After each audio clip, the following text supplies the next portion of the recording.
یہ ہر آدمی پر ضروری نہیں ہے. اور آج تو حال یہ ہے ہر آدمی جو شریعت کے جو جتنی مسائل ہیں اس پر ڈسپانس چاہتا ہے, اس پر اس کے اندر قلت چاہتا ہے, اس کے اندر کمی چاہتا ہے. اور آج مسلمان اسی کمی کا شکار ہوتے ہوتے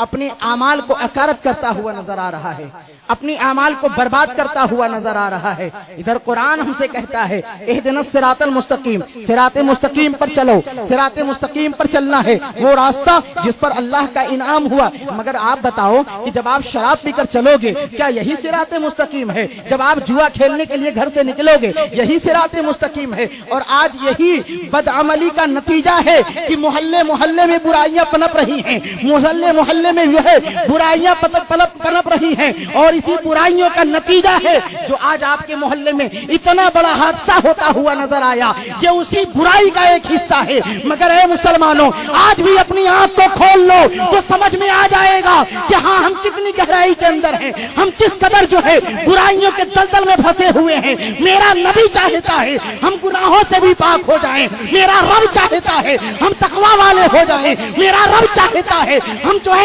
تقوی والے ہو جائیں, ہم نمازی ہو جائیں, ہم جنتی ہو جائیں. مگر مسلمان جنت سے دور ہوتا ہوا نظر آ رہا ہے, مسلمان جنت سے جو ہے کنارہ کش ہوتا ہوا نظر آ رہا ہے. پھر بھی اپنے آپ کو آپ سمجھتے ہو کہ ہم جنتی ہیں. جنتی کیسے ہوں گے جب ہم اللہ کی راہ پر چلیں گے؟ جنتی کیسے ہوں گے جب ہم اسلام کے طریقے پر چلیں گے؟ جنتی کیسے ہوں گے جب مصطفیٰ کے بتائے ہوئے راستے پر چلیں گے؟ آج تو حال یہ ہے ہم نماز سے کوسوں دور ہیں. نماز ہم سے دور نہیں بلکہ ہم نماز سے دور ہیں. اور آج ہر آدمی برائی میں دبا ہوا ہے. کچھ ایسے بھی لوگ ہیں جو نماز پڑھتے ہیں اور شراب بھی پیتے ہیں. کچھ ایسے بھی لوگ ہیں ٹوپی سر پر ہے, شراب کھانے سے نکلتے ہوئے نظر آتے ہیں. کچھ ایسے بھی لوگ ملیں گے ٹوپی سر پر ہے, تاڑی کے اڈے سے نکلتے ہوئے نظر آئیں گے. کچھ ایسے بھی لوگ ہیں آپ دوسرے محلے میں چلے جائیں, سنسان علاقے میں چلے جائیں, سر پہ ٹوپی ہے, ہاتھ میں تاش کا پتا ہے. مسلمانوں یہ کیسا مسلمان ہے ذرا آپ سوچو تو صحیح. مگر آئیے ذرا دیکھیے کہ ایک مسلمان جب اللہ کی بارگاہ میں صدق دل سے توبہ کر لیتا ہے اس کی ہزار برائیاں ہزار گناہ بھی اللہ سبحانہ و تعالی معاف فرما دیتا ہے. ہر مسلمان بگڑتا ہوا اور پریشان ہوتا ہوا نظر آتا ہے. اللہ کے رسول صلی اللہ تعالی علیہ وآلہ وسلم کی بارگاہ میں بھی ایک صحابی رسول آئے. آنے کے بعد بہت پریشان, یا رسول اللہ بہت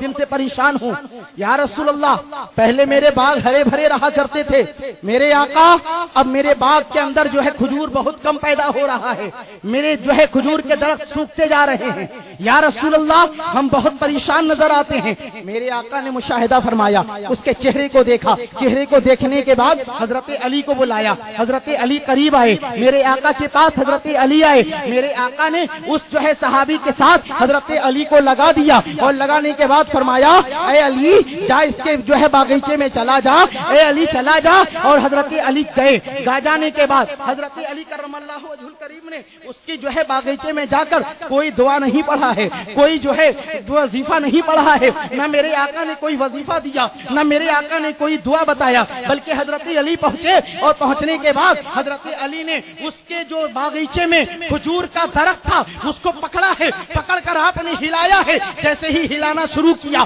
حضرت علی جا کر وہاں کوئی وظیفہ نہیں پڑھتے ہیں, وہاں جا کر قرآن کی کوئی آیت نہیں پڑھتے ہیں, جا کر وہاں کوئی درود آپ نے نہیں پڑھا, کوئی دعا نہیں پڑھا, بلکہ اسی باغیچے کے کھجور کے درخت کو پکڑ کر ہلانا شروع کیا. جیسے ہی ہلایا اوپر سے ایک ہڈی کا ٹکڑا زمین پر گرا. کیا گرا؟ ہڈی کا ٹکڑا زمین پر گرا. اور جیسے ہی ہڈی کا ٹکڑا زمین پر گرا حضرت علی نے اس ہڈی کے ٹکڑے کو اٹھا لیا, آقا کی بارگاہ میں لے کر آئے. حضرت نبی کریم صلی اللہ تعالی علیہ وآلہ وسلم نے اس ہڈی کے ٹکڑے کو لیا ہے, اور لینے کے بعد حضرت نبی کریم صلی اللہ تعالی علیہ وآلہ وسلم ارشاد فرماتے ہیں یہ ایک بے نمازی کی ہڈی ہے, ہڈی یہ ایک بے نمازی کی ہڈی ہے, اور یہ بے نمازی کی ہڈی اس کھجور کے درخت پر ڈال دیا گیا تھا. یہ اسی بے نمازی کی ہڈی کی نحوست ہے کہ اس کے باغیچے کی برکت اٹھا لی گئی تھی. اے مسلمانوں, جس جو ہے باغیچے میں ایک بے نمازی کی ہڈی کا ٹکڑا شکوہ پہنچ جائے، تو اس کے باغیچے کی برکت ختم ہو جائے، تو جس گھر میں پورے گھر کا آدمی بے نمازی ہوگا اس گھر میں کیسے برکت آئے گی؟ جس گھر میں مکمل بے نمازی ہوگا، شوہر بھی بے نمازی، بیوی بھی بے نمازی، باپ بھی بے نمازی، بچوں ماں بھی بے نمازی، بچہ بھی بے نمازی، تو بتاؤ کہ اس گھر میں رحمت کہاں سے آئے گی؟ اس گھر میں برکت کہاں سے آئے گی؟ اس گھر میں اللہ کی رحمت کہاں سے آئے گی؟ اس لیے ضروری ہے مسلمانوں کی نماز پڑھو۔ اللہ نے ارشاد فرمایا ہے، قرآن میں آپ کو طریقہ بتایا گیا، اہدنا الصراط المستقیم، صراط مستقیم۔ یہ صراط مستقیم ہے کیا؟ یہی اللہ والوں کا راستہ ہے، یہی اللہ سبحانہ وتعالیٰ کے محبوب بندوں کا راستہ ہے۔ جب اللہ والوں کے راستے پر آپ چلو گے تو یقیناً صراط مستقیم پر ہوگے، اور جس نے اس راستے کو چھوڑا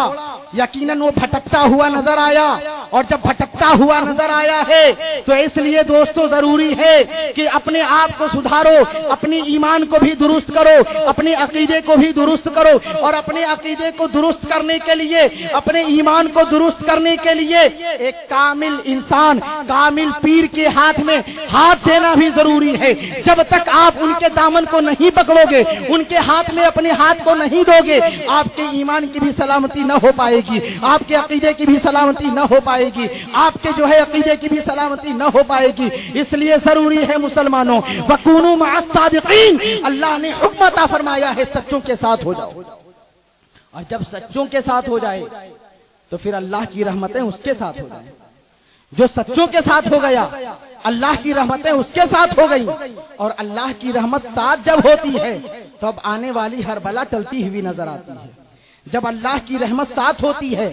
آنے والی ہر بلا ٹلتی ہوئی نظر آتی ہے، یہاں تک کہ اس بندے کی کوئی غلطی کی وجہ سے اللہ کا عذاب بھی آتا ہے تو اس کی کوئی نیک عمل کی بنیاد پر اس کی وبا، اس کی سزا، اس کے عذاب کو ٹال دیا جاتا ہے۔ میں آپ کو بتاؤں، فرعون جو دنیا کے اندر اپنے آپ کا اس نے خدائی کا دعویٰ کیا، فرعون کا نام سنا ہے آپ نے؟ فرعون نے خدائی کا دعویٰ کیا، اور جب فرعون نے خدائی کا دعویٰ کیا تو دعویٰ کرنے سے پہلے جس وقت اس نے خدائی کا دعویٰ نہ کیا تھا تو اس نے ایک محل بنوایا، اور اس محل کے دروازے پر اس نے بسم اللہ الرحمن الرحیم لکھوایا۔ کیا لکھوایا؟ بسم اللہ الرحمن الرحیم لکھوایا۔ اور جب بسم اللہ الرحمن الرحیم لکھوا لیا اب اس محل میں رہنے لگا، مگر جب اسے شرارت سوجھی اور اس کو اپنے آپ میں ایک غرور پیدا ہوا، اور پھر وہ اپنے آپ کو رب اعلیٰ کا اعلان کروایا، انا ربکم الاعلیٰ کہلوانا شروع کیا، کہ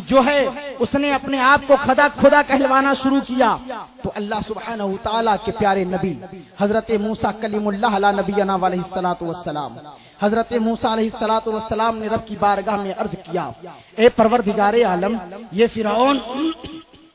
فرعون اس نے خدائی کا دعویٰ کیا ہے، اے پروردگار عالم اس کے اوپر عذاب کیوں نہیں نازل فرماتا؟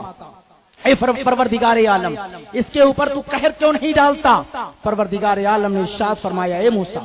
تو جانتا ہے جب اس کے اوپر میں عذاب بھیجنا چاہتا ہوں یہ اپنے مکان پہ ہوتا ہے، اے موسیٰ جب میری قہر، جب میرا عذاب، جب میرے عذاب کے فرشتے، جب میرے قہر و غضب کے فرشتے جب قہر کو لے کر اس کے اوپر جانا چاہتے ہیں تو اس کے دروازے پر میرا پیارا نام لکھا ہوا ہے،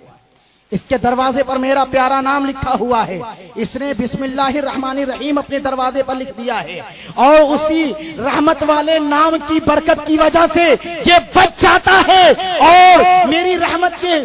میری رحمت کو یہ گوارا نہیں ہوتا جہاں پر میری رحمت والے نام لکھے ہو، جہاں میری برکت والے نام لکھے ہو وہاں پر میرا عذاب نازل کیا جائے۔ اس لیے اے موسیٰ میرے قہر کے فرشتے، عذاب والے فرشتے واپس چلے آتے ہیں، اے موسیٰ گھبرانے کی ضرورت نہیں ہے، اس لیے کہ اس کا عذاب، اس کے اوپر عذاب اس کے محل میں نہیں دیا جائے گا بلکہ محل کے باہر دیا جائے گا۔ اے مسلمانوں یہاں سے میں آپ کو ایک سبق دینا چاہتا ہوں، دیکھو ایک جو موسیٰ وہ فرعون جس نے خدائی کا دعویٰ کیا،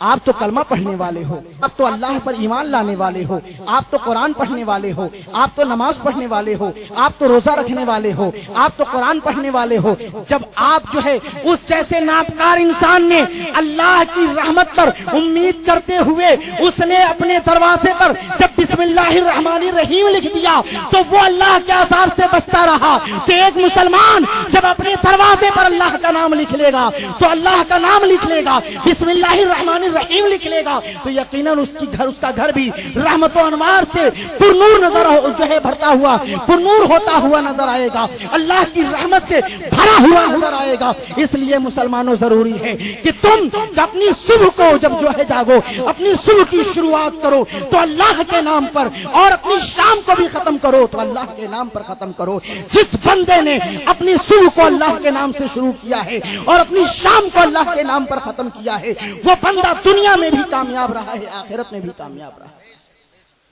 اور میں آپ کو بتاتا چلوں کہ اللہ سبحانہ و تعالی نے مسلمانوں کو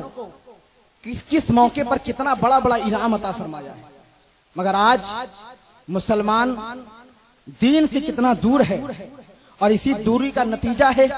کہ ہم گناہوں میں ملوث رہا کرتے ہیں اور ہمیں احساس بھی نہیں ہوتا، ہم جھوٹ بھی بولتے رہتے ہیں، ہمیں احساس نہیں ہوتا، ہمیں احساس تک نہیں ہوتا، ہم لوگ کی برائیاں بھی کرتے رہتے ہیں، ہمیں احساس تک نہیں ہوتا ہم نے جرم کیا ہے، ہم نے کتنی بڑی جو ہے گناہ کر دیا ہے، اس کا احساس مجھے جو ہے نہیں ہوتا۔ میرے دوستو ذرا دیکھو تو صحیح، اللہ سبحانہ و تعالی نے اتنا بڑا انعام عطا فرمایا۔ بسم اللہ الرحمن الرحیم یہ اللہ کا نام ہے، ایسا برکت والا نام ہے، ایسا جو ہے رحمت والا نام ہے۔ میرے آقا صلی اللہ تعالی علیہ وآلہ وسلم کی حدیث پاک ہے، اور اسی حدیث پاک کے جو ہے زمرے میں حضرت تفسیر جو ہے صاحب تفسیر کبیر اور صاحب تفسیر عزیزی نے اور صاحب تفسیر نعیمی نے اس آیت کریمہ اور اس جو ہے بسم اللہ الرحمن الرحیم کے تعلق سے بیان فرماتے ہوئے ارشاد فرمایا، اے مسلمانوں ذرا غور کرو، ایک مسلمان جب بسم اللہ الرحمن الرحیم پڑھتا ہے اللہ کی رحمت اس کے ساتھ ہوتی ہے۔ اور حدیث پاک میں تو یوں وارد ہوا، میرے آقا صلی اللہ تعالی علیہ وآلہ وسلم ارشاد فرماتے ہیں کہ ایک مسلمان جب بسم اللہ الرحمن الرحیم پڑھ لیتا ہے تو اللہ کی رحمت ساتھ ہوتی ہے۔ اگر اپنے بچے کو بسم اللہ سکھاتا ہے تو اس بچے کے پڑھے ہوئے بسم اللہ سے باپ کو بھی ثواب ملتا ہے، اس کی ماں کو بھی ثواب ملا کرتا ہے۔ اور آقا نے تو یہاں تک فرما دیا ہے کہ اگر کوئی مسلمان بسم اللہ پڑھے اور پھر اپنی بیوی سے مجامعت کرے، یعنی اپنی بیوی کے قریب جائے اور کپڑے کو اتارنے سے پہلے بسم اللہ الرحمن الرحیم پڑھ کر پھر کپڑے کو اتارے اور پھر اپنی بیوی کے ساتھ مجامعت کرے، آقا فرماتے ہیں اس مجامعت کے ذریعہ اگر اس جو ہے اس کی بیوی کے پیٹ میں حمل ہو گیا تو اس حمل سے جو نطفہ بنا اور اس نطفے سے جو حمل بنا اور اس حمل کے ذریعہ جو بچہ پیدا ہوگا، دنیا میں جتنا سانس لیتا رہے گا ماں کے شکم میں، وہ جتنا سانس لیتا رہے گا اور پیدا ہونے کے بعد وہ جتنا سانس لیتا رہے گا، اللہ تعالیٰ ہر سانس کے بدلے میں اس کے باپ کو نیکی عطا فرماتا ہوا نظر آئے گا۔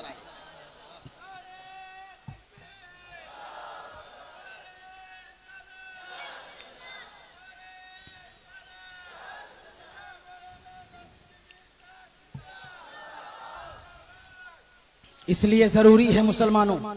اپنے آپ کو سمجھنے کی کوشش کرو کہ اللہ نے کتنا بڑا مقام ہمیں عطا فرمایا ہے، ہم نے اپنے آپ کو کیا سمجھا ہے، اللہ نے کتنا بڑا درجہ عطا فرمایا ہے، مگر ہم اپنے آپ کو اب تک سمجھ نہیں پائے۔ ہم مسلمان ہیں، یقیناً مسلمان ہیں، مگر مسلمان ہوتے ہوئے بھی ہمارا کام مسلمان کا نہیں ہے، ہمارا صرف نام مسلمان کا ہے، ہمارا کام بھی مسلمان والا ہونا چاہیے۔ ہمارا جب نام مسلمان ہے تو ہمارے جو ہے طریقے بھی مسلمان والے ہونے چاہیے۔ جب مسلمان اپنے آپ کو مسلمان سمجھ کر رب کی بارگاہ میں جھکتا ہے، جب وہی مسلمان باہر نکلتا ہے تو اللہ سبحانہ و تعالیٰ کی رحمت جھوم اٹھتی ہے، اور اللہ سبحانہ و تعالیٰ اپنے پیارے فرشتوں سے پکار کر کہتا ہے، اے میرے پیارے فرشتوں، دیکھو یہ ہمارے بندے ہیں، یہ میرا ذکر کرتے ہوئے نظر آ رہے ہیں، میرے گھر سے میرا ذکر کرتے ہوئے نکل رہے ہیں، انہی کے بارے میں تو اللہ نے فرمایا فاذکرونی اذکر، تم میرا ذکر کرو میں تمہارا ذکر کروں گا۔ آقا کریم صلی اللہ تعالی علیہ وآلہ وسلم نے اپنے صحابہ کو جو تربیت عطا فرمایا ہے، اپنے صحابہ کو جو پیغام دیا ہے، آقا کریم صلی اللہ تعالی علیہ وآلہ وسلم نے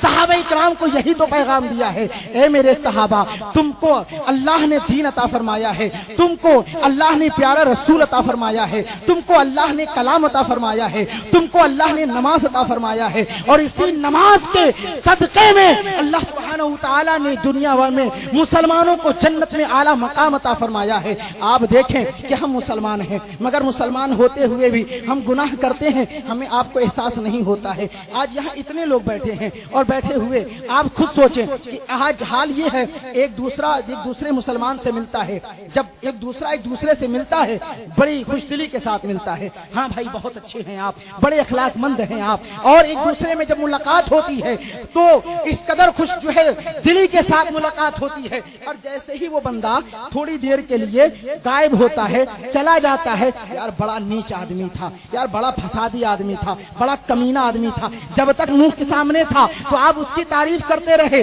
اور جیسے ہی منہ سے پھرا ہے کنارے ہوا ہے آپ کہنے لگے بڑا نیچ آدمی تھا، بڑا کمینہ آدمی تھا، بڑا جو ہے بدزبان آدمی تھا، بڑا ایسا تھا ویسا ہے، ہزار قسم کی اس کی شکایتیں شروع ہو گئی۔ میرے دوستو اللہ کے پیارے رسول صلی اللہ علیہ وسلم فرماتے ہیں اگر تمہیں کسی مسلمان کی تعریف کرنی ہے تو اس مسلمان کے منہ پر نہ کرو، اور اگر کسی کی شکایت کرنی ہے تو اس مسلمان کے منہ پر کرو، تاکہ تعریف اگر تم نے کسی مسلمان کی اس کے منہ پہ کر دی تو گویا تم نے اس کی گردن کاٹ دی، اور اگر کسی مسلمان کے پیٹھ پیچھے تم نے اس کی شکایت کر دی تو گویا تم نے زنا سے بھی بدتر کام کیا ہے۔ جانتے ہیں چغل خوری کس کو کہتے ہیں؟ پیٹھ کے پیچھے کسی کی شکایت کرنا۔ چغل خوری کسے کہتے ہیں؟ پیٹھ کے پیچھے کسی کی شکایت کرنا۔ غیبت کسی کے پیچھے اس کے غائبانے میں اس کی شکایت بیان کرنا، جو اس کے اندر عیب نہیں ہے وہ عیب بیان کرنا، اور چغل خوری اس کے بارے میں کسی کو دوسری طریقے سے برائی بیان کرنا۔ میرے دوستو ذرا دیکھو کہ اللہ کے پیارے رسول صلی اللہ علیہ وسلم اس کو ہم لوگ کوئی عیب نہیں سمجھتے، اس کو ہم لوگ کوئی گناہ نہیں سمجھتے، ایک عام سی بات ہے، عام سا یہ اپنے اندر ایک محاورہ بنا ہوا ہے، ایک طریقہ بنا ہوا ہے۔ جیسے ہی ایک دوست دوسرے دوست سے ملتا ہے اس کی جو ہے تعریف شروع ہو جاتی ہے، اور جب دوسرا دوست کے بعد کا تذکرہ ہوتا ہے جو یہاں موجود نہیں ہے اس کی شکایت ہو جاتی ہے، اور یہ برائی اور یہ عیب خاص طور سے ہمارے یہاں عورتوں میں پائے، جہاں چند عورتیں اکٹھی ہوتی ہیں ایک دوسرے کی جو ہے گھر کی ہو جاتی ہے، مگر آئیے ذرا دیکھیے تو صحیح، یہ شکایت کا شروع ہم لوگ کرتے ہیں، یہ سلسلہ جو شروع ہوتا ہے اس سے کتنا بڑا نقصان ہے۔ میرے آقا صلی اللہ تعالی علیہ وآلہ وسلم ارشاد فرماتے ہیں غیبت یہ زنا سے بھی زیادہ بدتر ہے، جس نے غیبت کیا اس نے جو ہے زنا سے بھی زیادہ گناہ جو ہے کیا ہے، جس نے کسی کی غیبت کی اس نے زنا سے بھی زیادہ بڑا گناہ کیا ہے۔ میں سوچو تو صحیح کہ زنا کیا، زنا تو یوں ہی جو ہے گناہ ہے، اور ایک گناہ عظیم ہے، گناہ کبیرہ ہے، مگر آقا ارشاد فرماتے ہیں غیبت اس سے بھی بڑا گناہ ہے، اس سے بھی بڑا گناہ ہے، اس سے بھی جو ہے خطرناک گناہ ہے، اس لیے کہ زنا کرنے والا انسان اگر رب کی بارگاہ میں صدق دل سے توبہ کر لے اور رب کی رحمت کو اگر پیار آ جائے تو اللہ سبحانہ وتعالی معاف کر دے گا، اس کی بخشش ہو جائے گی۔ اگر زنا کرنے والا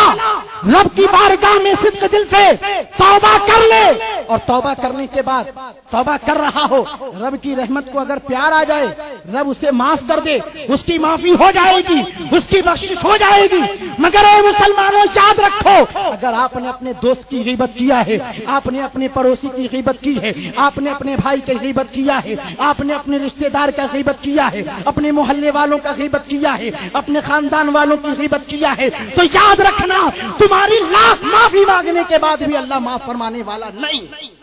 اس وقت تک جب تک کہ جس کی غیبت آپ نے جو ہے غیبت کی ہے اس نے معاف نہ کیا،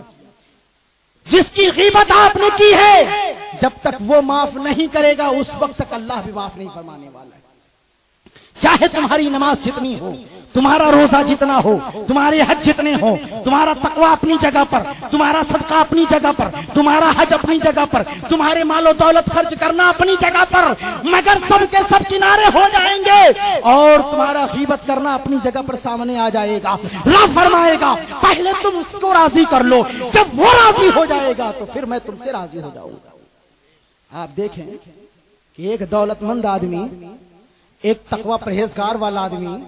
زندگی بھر نماز پڑھنے والا آدمی، اور ایک شرابی کی اس نے غیبت کر ڈالی، ایک جواری کو اس نے غیبت کر ڈالی، ایک کمزور طبقے کے انسان کی غیبت کر ڈالی،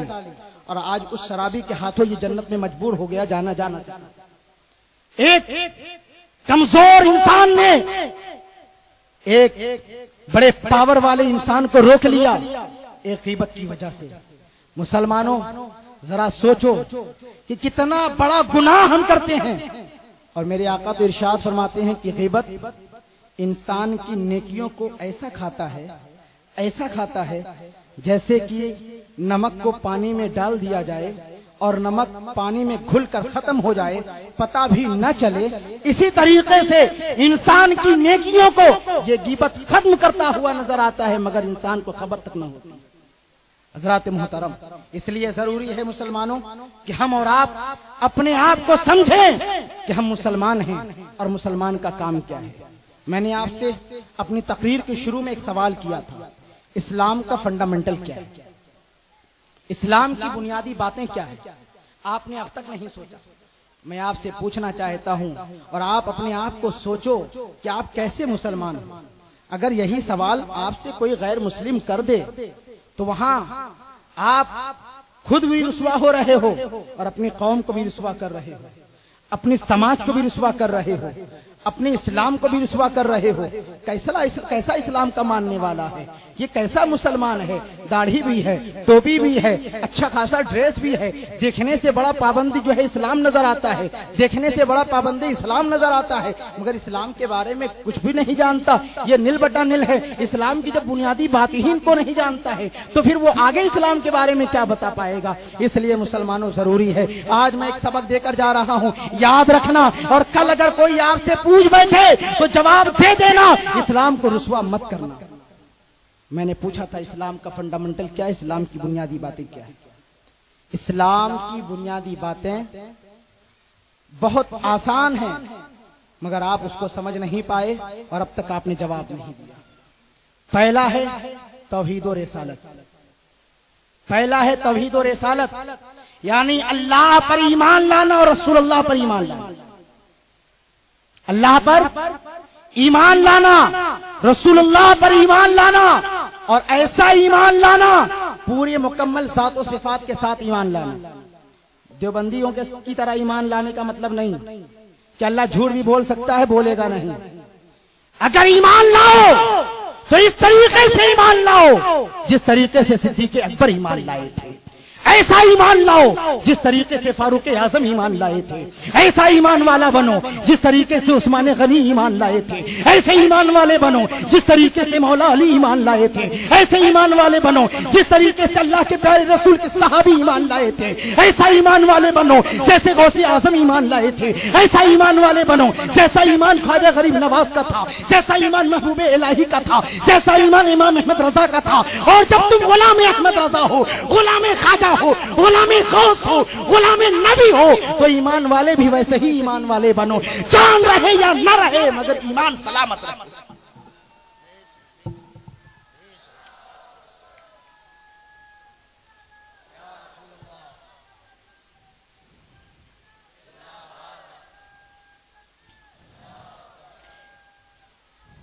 میں نے بتایا پہلا ہے توحید و رسالت، اللہ پر ایمان لانا اور رسول اللہ پر بھی ایمان لانا۔ رسول اللہ پر ایمان لانے کا مطلب یہی ہے کہ ان کے تمام ذات و صفات پر ایمان لانا، یہ نہیں کہ ہاں یہ ہے وہ نہیں ہے، ایسا ہے ویسا نہیں ہے، سرکار کو یہ پاور ہے وہ پاور نہیں ہے، دیکھ پاتے ہیں نہیں دیکھ پاتے ہیں، سن پاتے ہیں نہیں سن پاتے ہیں۔ یہ سچا جو مسلمان ہوتا ہے وہ ہر طریقے سے ایمان لاتا ہے، اور جو سچا ایمان والا نہیں ہے اس کا حال یہ ہے، وہ یہی جانتا ہے میرے سامنے ہوتے تو سن لیتے، اب مدینہ میں قبر کے اندر لیٹے ہوئے ہیں، وہ کیا سن پائیں گے، وہ کیا دیکھ پائیں گے، وہ کیا وہ بول پائیں گے، وہ کیا وہ دے پائیں گے۔ مگر ایک جو سنی مسلمان ہے اس کا عقیدہ یہ ہے کہ میرے آقا کا جو ہے مدینہ کی سرزمین پر ہیں، مگر میرے آقا وہیں سے دے رہے ہیں، میرے آقا وہیں سے سن رہے ہیں، میرے آقا وہیں سے دیکھ رہے ہیں، اس لیے کہ اللہ نے ان کو شاہد و ناظر بنا کر بھیجا ہے۔ اور نماز، تیسرا روزہ، پھر زکات، پھر حج، یہ 5 جو بنیادی اسلام کی بنیادی باتیں ہیں، اسی کو اسلام کا فنڈامنٹل کہتے ہیں۔ بات سمجھ میں آ گئی؟ یہ اتنی چھوٹی سی سوال تھے،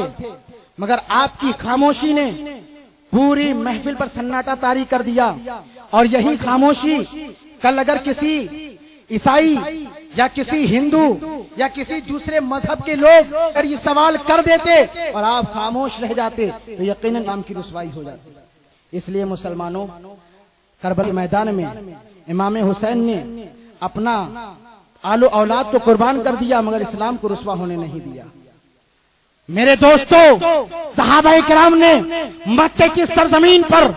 اپنے آپ کو کٹوا کر اپنی بیویوں کو بیوہ کر دیا، مگر اسلام کو رسوا ہونے نہیں دیا۔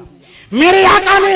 اپنے دندان مبارک کو شہید کروا دیا، مگر اسلام کو رسوا ہونے نہیں دیا۔ اے مسلمانوں، اسی رسول اللہ کے غلام آپ بھی ہو، اے مسلمانوں اسی رسول اللہ کے کلمہ پڑھنے والے آپ بھی ہو۔ رسول کریم صلی اللہ تعالی علیہ وسلم کا واسطہ میں آپ کو دیتا ہوں، جب آپ مسلمان ہو تو صحیح طریقے سے اسلام میں داخل ہو جاؤ، اور اسلام کو سمجھنے کی کوشش کرو، اسلام کو پڑھنے کی کوشش کرو، اسلام کو بولنے کی کوشش کرو۔ یقیناً جس نے اسلام کو سمجھا، اسلام کو پڑھا اور اسلام پر عمل کیا، اللہ سبحانہ وتعالی نے اس کی زندگی کو بہتر زندگی بنا دیا ہے۔ اور بہتر زندگی کب ہو سکتی ہے؟ بہتر زندگی کب ہو سکتی ہے؟ جب آپ جو ہے لقد کان لکم فی رسول اللہ اسوۃ حسنہ پر عمل کرتے ہوئے نظر آؤ گے، مصطفیٰ جان رحمت کی سنت کو اپناتے ہوئے نظر آؤ گے، رسول اللہ کی اسوہ حسنہ پر چلتے ہوئے نظر آؤ گے، تو آپ کی زندگی بہتر زندگی ہوگی، کامیاب زندگی ہوگی۔ رب کی بارگاہ میں دعا ہے اللہ سبحانہ وتعالی آج کی اس محفل مقدس کو اپنی بارگاہ میں قبول فرمائے، اور عاشقہ مدینہ کے جملہ ارکان جنہوں نے اس شاندار سے اسٹیج کو سجایا، علماء کرام کو بلایا، تمام سامعین کے لیے بہتر انتظام کرنے کی کوشش کی، اللہ سبحانہ وتعالی ان تمام نوجوانوں کو اور تمام ہمارے بزرگوں کو جو ہے اس کی جزائے خیر عطا فرمائے، ان کے کاروبار میں ترقیاں عطا فرمائے۔ جن لوگوں نے اس جو ہے پروگرام میں چندے کے ذریعے تعاون کیا، اپنی محنت کے ذریعے تعاون کیا ہے، دیکھ ریکھ میں تعاون کیا ہے، جس حیثیت سے بھی حصہ لیا ہے، اللہ ان کے حصہ لینے کو قبول فرما کر جزائے خیر عطا فرمائے۔ اور صرف یہی لوگ قابل رشک نہیں، قابل مبارکباد نہیں، بلکہ آج کی اس محفل مقدس میں آنے والے تمام سامعین حضرات بھی قابل مبارکباد ہیں کہ آپ نے اپنے جو ہے نیند کو قربان کیا ہے، اپنے وقت کو قربان کر کے رسول شاہی امم کی جو ہے جشن شاہی امم کے اس بینر تلے آپ حاضر ہو کر غلامی رسول کا ثبوت دے رہے ہیں۔ اللہ آپ کی شرکت اور آپ کی حاضری کو قبول فرمائے، اور ساتھ ساتھ رب کی بارگاہ میں اس جو ہے مظلوم کی خاطر دعا ہے اللہ سبحانہ وتعالی جو اشتیاق احمد جو اسی کمیٹی اسی ممبر کا ایک رکن تھا جس کو آج سے چند دن پہلے شہید کر دیا گیا، رب کی بارگاہ میں دعا ہے اللہ سبحانہ وتعالی اس مظلوم شہید کو اپنی بارگاہ میں جو ہے بہتر جزا عطا فرمائے اور اس کی بخشش و مغفرت فرمائے، اور تمام حضرات اس کی خاطر دعا کریں اللہ اس مظلوم شہید کو جو ہے جنت الفردوس میں آپ کی اور ہماری تمام شرکت کو قبول فرمائے۔ باخر دعوانا